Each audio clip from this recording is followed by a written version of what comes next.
ওকে, আজকের প্রথম প্রসঙ্গ 11 দলীয় জোট মানে জামাত হাত পাকা মিলে যে জোটটার কথা ওটার কথাই বলা হচ্ছে। সে 11 দলের জোটে থাকা নিয়ে এখনো সিদ্ধান্তহীনতায় ইসলামী আন্দোলন। বৈঠক চলছে, টিবিএস এর নিউজ এটা। ঘটনা হলো এটাই, বিএনপি এবং তার কিছু সিট পার্টি মিলে যে জোটটা তার বাইরে প্রধান সবল জোটটার নামই হলো 11 দলীয় জোট। সংখ্যাটা দিয়ে মানুষ মনে রাখতেছে, 11 দল বললে বুঝতে হবে জামাত হাত পাকা কেন্দ্রিক যেই জোটটা, এটা হলো 11 দলের জোট। আজকে 11 দলের জোটের সিট ভাগাভাগির ফাইনালটা কি হলো ওটা ঘোষণা দিবে আজকে। দেওয়ার কথা 4টায়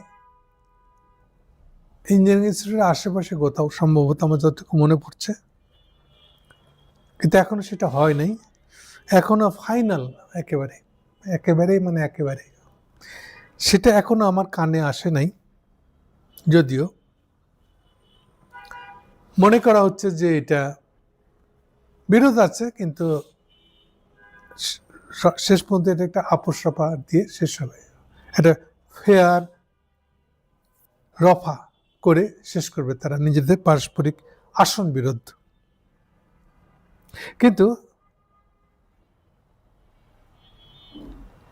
এই রিপোর্টটা প্রকাশ করার কায়দার ভিতর দিয়ে অনেক কিছু বোঝা যায়। আবার কেউ যদি এটা খুব উচ্ছ্বাস ভরে, এই যে দেখছো এখনো কিন্তু হাত পাকা বেড়ে যেতে পারে, এইটাকে খুব উৎফুল্লভাবে যখন প্রকাশ করে, বুঝতে হবে যে সে সাপোর্ট করে বিএনপি।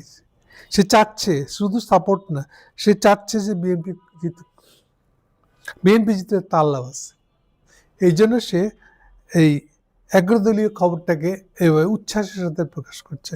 সো কে যদি খুব উচ্ছ্বাসের সাথে প্রকাশ করে, এইবার হাত পাকা বেরিয়ে যাবেই, এই দৃষ্টিভঙ্গি থেকে যদি করে, তাহলে বুঝতে হবে এই হলো বিএনপির জেতাতে তার লাভ দেখে তাই।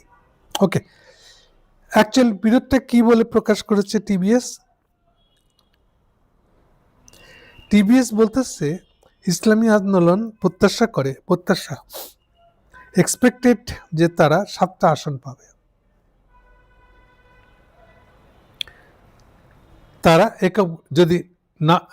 তারা এককভাবে নির্বাচন করলে 7টা আসন পাবে, কিন্তু জামাত তাদেরকে 45টার বেশি আসন ছাড়তে রাজি না। এ হচ্ছে তর্কের মুখ্য জিনিসটা।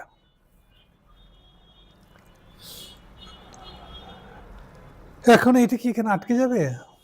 অনেক হিসেব কিতাব আছে, আর সব কথা সে বাইরেও বলবে না। যারা ভিতরেরটা জানে তারা জানে, এর বাইরে ভিতরের কথা, ভিতরের সমস্যাটা কোথায়, এটা তারা বাইরে বলবে না, আমরা নিশ্চিত থাকতে পারি। তাই আমি একটা উচিত অর্থে কথা বলবো। আজকের দিন শেষে মানে ধরেন যে 4টার পরে সাংবাদিক সম্মেলনে পৌঁছানোর আগে পর্যন্ত তারা কোনো না কোনো সংখ্যাতে তাদের আপোষ রফাটা সেরে ফেলুক, এবং একসাথে তাদের আসন ভাগাভাগির তালিকাটা প্রকাশ করে ফেলুক। এটা আপনাদের জোটের সবার জন্য, শুধু জোটের না, বাংলাদেশের রাজনীতির জন্য ভালো হবে। এই কথাটা যদি তারা মনে রাখে, তাহলে একটা গুড রেজাল্ট দিয়ে আজকের তর্কটা সমাপ্ত করবে এবং সাংবাদিক সম্মেলনে হাজির হবে। আর যদি এর অন্যথা যদি করে, তাহলে ছিটকে পড়বে সবাই। তবে আমি কোন সংখ্যা দিয়ে তার আপোষ করা উচিত, কে কয়টা ছাড় দিয়ে, কে কয়টা পায়ে নিয়ে আপোষ করা উচিত না, এরকম কোনো নাম্বার বলাটা আমার দরকার নেই। আসলে আমি চাই যে তারা একটা নাম্বারে জিনিসটা রফা করছে, ফাইনাল করে ফেলেছে, আপোষ করে ফেলছে, সেটেল করে ফেলছে, এটাই আমি দেখতে চাই। এটা করা তাদের জন্য ভালো।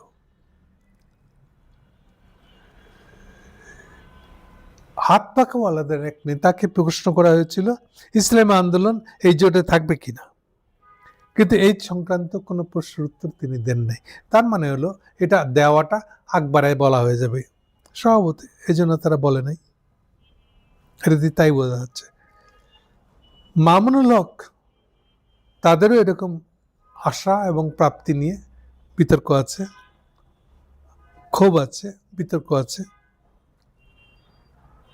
তারাও অন্তত 25টা আসন না পেলে তারা নিজেদের প্রতীকে নির্বাচন করতে চায়।